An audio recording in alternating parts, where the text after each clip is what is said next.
Times network ద్వారా గుర్తించబడ్డ India's number 1 varicose veins hospital Avis ని సంప్రదించండి. Welcome to Suman TV. నేను మీ సుమన్ టీవీ నాగ్. కోల్కతా ఇన్సిడెంట్కి సంబంధించినటువంటి వాటిల్లో కవితా సర్కార్ అనేటువంటి అడ్వకేట్ సంజయ్ రాయ్ని డిఫెండ్ చేస్తూ తన వైపు వాదించడం చేస్తూ ఉన్నారు. అయితే కొన్ని కీలక అంశాలను బయట పెట్టడం జరిగింది. ఈ ప్రాసెస్లోనే భాగంగా ఏ విధంగా అయితే సంజయ్ రాయ్ని కస్టడీలోకి తీసుకొని ఇంట్రాగేట్ చేసి ఇన్ఫర్మేషన్ ఏ విధంగా అయితే తీసుకున్నారో అదేవిధంగా తన ఫ్రెండ్ని కూడా తీసుకొని, అంటే తనతో పాటు కొలీగ్ సివిక్ వర్కర్ పర్సన్ ఎవరైతే ఉంటారో సో అతన్ని కూడా కస్టడీలోకి తీసుకొని ఇంట్రాగేట్ చేస్తే కొన్ని విషయాలు బయటికి రావడం జరిగింది. సో ఆ విషయాలు ఏంటి, దానికి సంబంధించినటువంటి వాటిల్లో అప్డేట్స్, ఈ కేసుకు సంబంధించి విషయాల్లో ఎలాంటి ఊహించని మలుపుకి తీసుకొని వెళ్తుంది అనేది ఈరోజు మనతో పాటు హైకోర్టు అడ్వకేట్ రవీంద్రనాథ్ గారు ఉన్నారు. వారి మాటలను అడిగి తెలుసుకుందాం. Hello sir.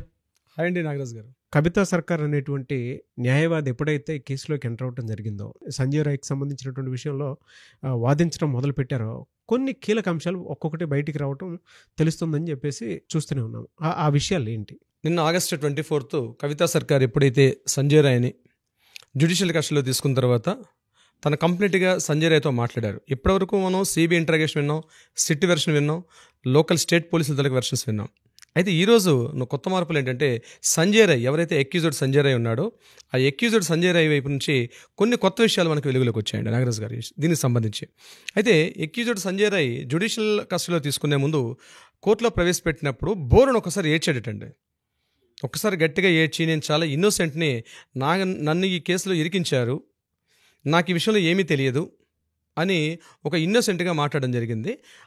ఆ సంఘటన తర్వాత ఎవరైతే న్యాయవాది కవితా సర్కార్ తనతో మాట్లాడారో మరికొన్ని కీలక అంశాలను బయటకు వచ్చాయి. అందులో ముఖ్యంగా ఆగస్టు 8వ తేదీ నుంచి ఆగస్టు 9వ తారీఖు వరకు ఈ సంజయ్ రాయ్ ఎవరెవరితో కలిశాడు, ఎలా కలిశాడు అనే విషయాల్ని వీళ్ళ ఫ్రెండ్, అతను కూడా సివిక్ వర్కరే, సంజయ్ రాయ్ తనగా క్లోజ్మేట్, ఇతను ఆగస్టు 8, 9 తారీఖులు అతను కూడా ఇంట్రాగేషన్ చేస్తున్నారు. అతను కూడా పాలిగ్రఫీ టెస్ట్ని కూడా చేశారు. అతను కూడా ఈరోజు ఇంతో పాటు జైల్లో ఉన్నాడు. అతను కూడా అంటే నిందులు దొంగతో ఉంటే దొంగ కూడా వీళ్ళు కూడా మంచి వాళ్ళు కూడా ఉండాల్సిన పరిస్థితి వస్తుంది. సో ఈరోజు ఆ ఫ్రెండ్ చెప్పిన విషయాలు మనం కొంత విపులీకరించే ప్రయత్నం చేద్దాం. అతను చెప్పిన విషయం ఏంటంటే ఆగస్టు 8వ తేదీ మధ్యాహ్నం 1:30కి నేను ఆర్జీకర్ హాస్పిటల్కి వెళ్ళాను. అక్కడ నేను ఈ సంజయ్ రాయ్ని కలిశాను. ఇద్దరం కలిసి బైక్ మీద మేము అక్కడి నుంచి వచ్చి సోనాగచ్చి ప్రాంతానికి వెళ్ళాం. బిఫోర్ మేము వెళ్తూ మధ్యలో వడాపావ్ ఇట్లాంటి కొన్ని తినుకుంటూ మేము అక్కడే తిరిగాము. అయితే ఆ రోజు డ్యూటీకి వెళ్ళడానికి ఏమాత్రం ఇష్టపడలేదు సంజయ్ రాయ్. నాకు ఈరోజు డ్యూటీకి వెళ్ళడానికి ఇష్టం లేదని చెప్పి ఎన్నోసార్లు చెప్పాడు. కానీ నేనే ఆయన మందలించాను. చాలా లీవ్స్ తీసుకున్నా, ఖచ్చితంగా నేను డ్యూటీకి వెళ్ళాలని చెప్పడం జరిగింది. అలా ఈవినింగ్ వరకు మేము తిరుగుతూ ఈవినింగ్ అరౌండ్ 6:30, 7 o'clockలో మళ్ళీ మేము మళ్ళీ సోనాగచ్చి ప్రాంతానికి వెళ్ళాం. అక్కడ నుంచి అక్కడ ఒక 2 hours స్పెండ్ చేసాం. అక్కడ నుంచి మళ్ళీ మేము చోట్ల అనే ప్రాంతానికి వెళ్ళాం. అక్కడ కూడా అయిపోయిన తర్వాత నేను అరౌండ్ 10:30, 11 o'clock నేను డ్రాప్ చేశాను ఇతని హాస్పిటల్ దగ్గర. డ్రాప్ చేసేసి మళ్ళీ నేను వెనక్కి వచ్చేసాను ఆగస్టు 8వ తారీఖు రాత్రి. ఆ తర్వాత ఏం జరిగిందో నాకు తెలియదు. ఇది ఆయన చెప్పిన విషయాలు. ఆగస్టు 9వ తారీఖు మా బ్రదర్కి హెల్త్ బాగాలేదు, ఇదే ఆర్జీకర్ హాస్పిటల్లో చూపించడానికి అవసరం ఉంది, అపాయింట్మెంట్ ఉందని చెప్పి నేను మార్నింగ్ కంటిన్యూస్గా కాల్ చేశాను. కానీ సంజయ్ రాయ్ ఫోన్ లిఫ్ట్ చేయలేదు. కంటిన్యూస్గా నేను ఫోన్ చేసి లిఫ్ట్ చేయలేదు. 12:30 ఆ ప్రాంతంలో ఫోన్ లిఫ్ట్ చేశాడు. లిఫ్ట్ చేసిన తర్వాత నేను మాట్లాడిన మాటలు, హాస్పిటల్ దగ్గర చాలా హడావుడిగా నడుస్తుంది, ఏం జరిగిందని అని అడిగాను నేను. అడిగితే చాలా సాధారణంగా, చాలా సంతోషంగా, అది నీకు ఎందుకు లేరా ఆ విషయం అని చెప్తూ నా ఫోన్ కట్ చేశాడు. అరే ఈరోజు మనం హాస్పిటల్కి వెళ్ళాలి, మా బ్రదర్ని చూపించాలి, నువ్వు కూడా రా హాస్పిటల్కి అంటే నేను ఆ హాస్పిటల్కి రాను అని చెప్పాడు. నేను మళ్ళీ 2:30 ఆ ప్రాంతంలో, నాకు తెలియదు ఇతనే అందులో ఈ కలిపిట్, అతను కూడా నా ఫ్రెండ్ ఉన్నాడు విషయం నాకు తెలియదు, డౌట్ పడుతున్నారు. నేను 2:30 ఆగస్టు 9వ తారీఖు మధ్యాహ్నం 2:30 ప్రాంతంలో నేను వెళ్ళి కలిశాను. మళ్ళీ మేము ఇద్దరం కలిసి లిక్కర్ తీసుకుని 5:30 టైంలో నేను అక్కడి నుంచి మరలా వెళ్ళిపోయాను. పోలీసుల తర్వాత జరిగిన సంఘటన అంతా మనకు తెలిసిందే. ఇది తను చెప్పినటువంటి డీటెయిల్ చేసిన విషయాలు. సో ఆ రాత్రి ఆగస్టు 8 మధ్యాహ్నం రాత్రి 11 నుంచి మార్నింగ్ వరకు, ఉదయం 10 గంటల వరకు ఏం జరిగిందో నాకు తెలియదు అని చాలా ఇన్నోసెంట్గా చెప్పాడు సంజయ్ రాయ్ యొక్క ఫ్రెండ్. అతనికి కూడా పాలిగ్రాఫ్ టెస్ట్ చేస్తున్నారు, అతన్ని కూడా కస్టడీలో తీసుకున్నారు. మిగిలిన విషయాలు ఇంకేమంటే మనకు ముందుగా తెలుస్తుంది. ఈ విషయాన్ని కట్ చేస్తే సంజయ్ రాయ్ని ఎప్పుడైతే జ్యుడిషియల్ కస్టడీలో తీసుకున్నారో ఈయనకి సంబంధించినటువంటి ఒక 53 ఐటమ్స్, అంటే ఇన్క్రిమినేటింగ్ ఐటమ్స్ అంటారు, అంటే నేరస్తునికి సంబంధించిన వస్తువులు, నేరం చేయడానికి పురుగొలిపిన వస్తువులు.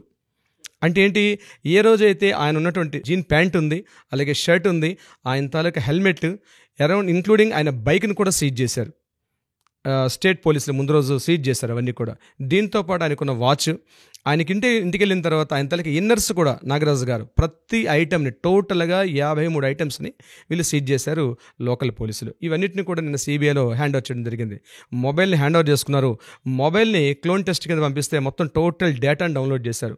అంటే ముందు రోజు సంజయ్ రాయ్ ఎవరెవరితో మాట్లాడాడు, ఏమేమి మాట్లాడాడు, టోటల్ డేటా అంతా కూడా డౌన్లోడ్ చేయడం జరిగింది. టోటల్గా 53 ఐటమ్స్ని వీళ్ళు కలెక్ట్ చేసి హ్యాండ్ ఓవర్ చేశారు సిబిఐ వాళ్ళకి సంజయ్ రాయ్కి సంబంధించిన విషయాలు. ఇక సంజయ్ రాయ్ని ఎప్పుడైతే అరెస్ట్ చేసి జ్యుడిషియల్ కస్టడీ అయిపోయిన తర్వాత నిన్న సాయంత్రం అంటే August 24 ఈవినింగ్ 6:30 తర్వాత ప్రెసిడెన్షియల్ బ్యారెక్ అని ఒకటి ఉంటుంది కలకత్తా సెంట్రల్ జైల్లో. ఆ బ్యారెక్లో ఈయనకి పెట్టారు. కానీ ఇక్కడ ఒక విషయం గుర్తుపెట్టుకున్న నాగరాజు గారు, ఆయన పెట్టిన బ్యారెక్ విఐపి వార్డ్. ఈ విఐపి వార్డులో ఇంతకుముందు పార్థా చటర్జీ, ఇంతకుముందు క్రైమ్స్ ఉన్నారు కొంతమంది, మమతా బెనర్జీ గవర్నమెంట్లో ఎవరైతే ఆరోపణలు ఎదుర్కొన్న వీళ్ళని అక్యూజ్ చేసినట్టు వేరే కేసు సంబంధించి వాళ్ళతో పాటు సమానంగా ఈయన అందులో పెట్టాడు. అయితే అక్కడ ఈ సంజయ్ రాయ్ ప్రవర్తన తీరు ఎలా ఉందంటే కంటిన్యూగా ఏడుస్తూనే ఉన్నాడు. నన్ను 2 వారాల పాటు నన్ను టార్చర్ చేస్తున్నారు, నాకు నిద్ర లేదు, నేను డే అండ్ నైట్ 14 days నన్ను మీరు టార్చర్ చేస్తున్నారు, నన్ను నిద్రపోనియండి అని చెప్పి గట్టిగా అరుపులటండి బ్యారెక్లో. ఆయన ఉన్నటువంటి బ్యారెక్లో అరుపులు కూడా రికార్డ్ చేశారు సిబిఐ వాళ్ళు. ఆయన ఎలోన్గా పెట్టారు, నైట్ ఫుడ్ ఇచ్చారు, డ్రెస్ ఇచ్చారు, వాటర్ గ్లాస్తో వాటర్ ఇచ్చారు ఆ ప్రాంతానికి. అవి తప్ప వేరే వస్తువులు ఆయన దగ్గర పడి, ఎందుకంటే సూసైడ్ చేసుకునే ఉంటాయి కాబట్టి ఏవైతే సూసైడ్కి సంబంధించిన లేని విషయాలు అక్కడ పెట్టి దూరం వస్తే నన్ను నిద్రపోనండి. నన్ను నైట్ కూడా పాలిగ్రాఫ్ టెస్ట్ కోసం అని చెప్పి జ్యుడిషియల్ కస్టడీలో ఉన్నటువంటి కవితా సర్కార్ సమక్షంలో జరపడానికి వెళ్తే టెస్ట్కి ఇప్పుడు నేను రెడీగా మిడ్ నైట్ వద్దు, రేపు మార్నింగ్ పెట్టండి, నేను నిద్రపోవాలి. చూడండి, ఒక నిందితుడు అంత క్రూరత్వంగా మనకందిన ఇన్ఫర్మేషన్ ప్రకారం చెప్తున్నానండి, చేసిన వ్యక్తి ఒక నిద్రకి ఎట్లా అరుస్తున్నాడు ఆయన చూడండి ఆ బ్యారెక్స్లో ఉన్నట్టు. మార్నింగ్ మీడియా వాళ్ళు ఈరోజు మార్నింగ్ మీడియా వెళ్ళి చుట్టూ చూసేసరికల్లా అందరూ అంటున్నాడు మాకు నిద్ర లేదు, వీడు అరుపులు అరుస్తున్నాడు అని చెప్పేసి. ఇక్కడ నేను చెప్పే ఉద్దేశం నాగరాజు గారు, ప్రతి టైం టు టైం మనం అప్డేట్ ఇస్తున్నాం మనం. కానీ సంజయ్ రాయ్ని జ్యుడిషియల్ కస్టడీలో తీసుకున్న తర్వాత, కవితా సర్కార్ గారు హ్యాండ్ ఓవర్ చేసుకున్న తర్వాత మనకు ఒక్కొక్క విషయం వెలుగులోకి వస్తుంది. సంజయ్ రాయ్ చేశాడా చేయలేదంది మనకి నెక్స్ట్ ట్రయల్స్లోనూ బెంచ్ మీద మనకు వచ్చినప్పుడు తర్వాత తెలుస్తాయి.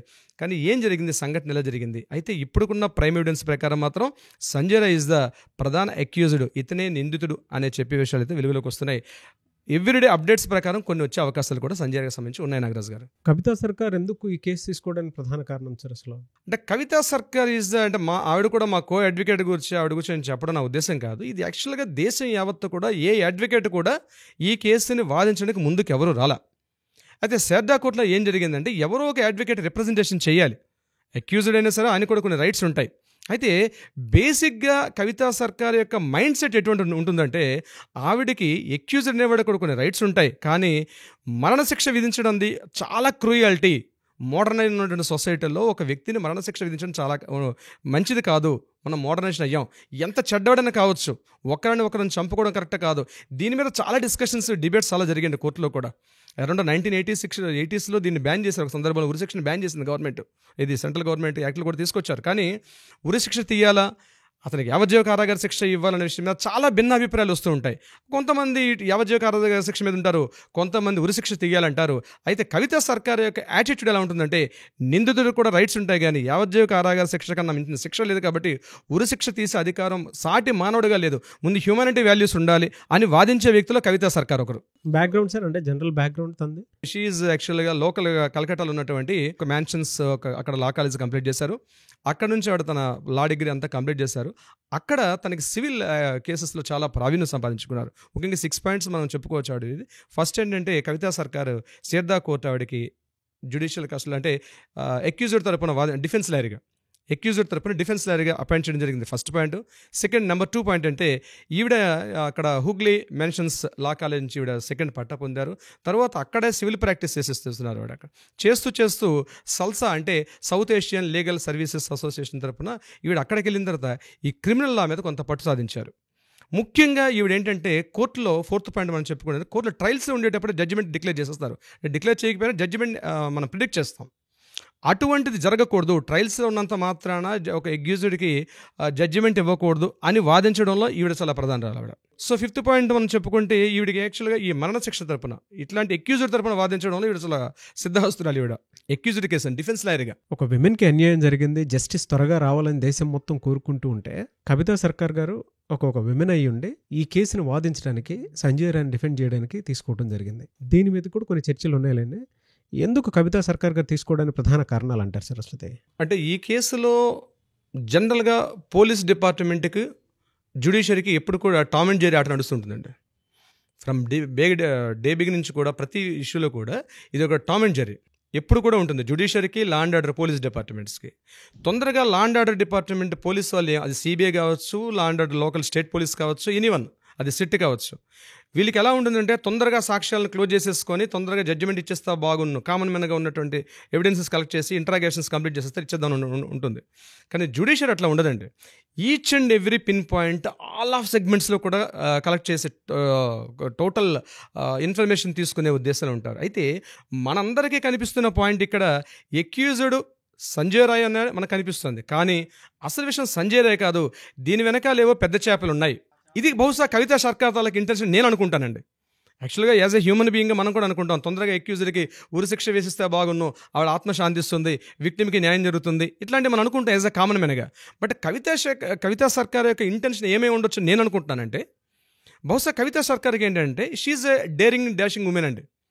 డెఫినెట్గా విక్టిమ్కి అన్యాయం జరిగింది, కానీ ఈ కేసును తొందరగా ఎక్యూజ్డ్ సంజయ్ రాయ్ మీద చూపించేసి సంజయ్ రాయ్ని ఉరిశిక్ష తీసేస్తే నెక్స్ట్ జరగాల్సిన ఇందులో చాలా పెద్ద పెద్ద చేపలు, పెద్ద తలకాయలు, చాలా ఒక బ్యూరోక్రాట్స్, ఒక వ్యవస్థ ఉంది, వాళ్ళని కూడా వెలుగులోకి తీసుకొని రావాలి అని బహుశా అయి ఉండొచ్చు నా అభిప్రాయం.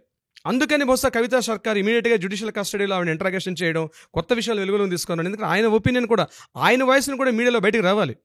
ఇది సంజయ్ రాయ్ ఏమనుకుంటున్నాడు, ఎగ్జాక్ట్ జరిగింది, ఇప్పటివరకు మీడియా వెర్షన్ విన్నాం, అనేది పోలీస్ వెర్షన్స్ విన్నాం, సంజయ్ రాయ్ వెర్షన్ కూడా వినాలి కదా. ఆవిడ తీసుకోవడం వల్ల మనకి ఈ విషయాలు బయటకు వచ్చాయి. ఈరోజు వాళ్ళ ఫ్రెండ్ ఏం చెప్పాడు, అసలు ఆ కోర్టులో ఏం జరుగుతుంది, ఈయన ఏ బ్యారెక్లో ఉన్నాడు, ఏ సిచ్యువేషన్లో ఉన్నాడు అన్న విషయం కూడా మనకి తెలుస్తుంది. డెఫినెట్గా ఇవన్నీ కూడా రేపు సుప్రీంకోర్టులో ముందు పెట్టేటప్పుడు ట్రయల్స్లో ఈచ్ అండ్ ఎవ్రీ పాయింట్ కూడా వ్యాలిడ్ పాయింట్ అవుతుంది. సుమన్ టీవీలో మీ పర్సనల్ అండ్ బిజినెస్ ప్రమోషన్స్ కోసం కింది నెంబర్కి కాంటాక్ట్ చేయండి.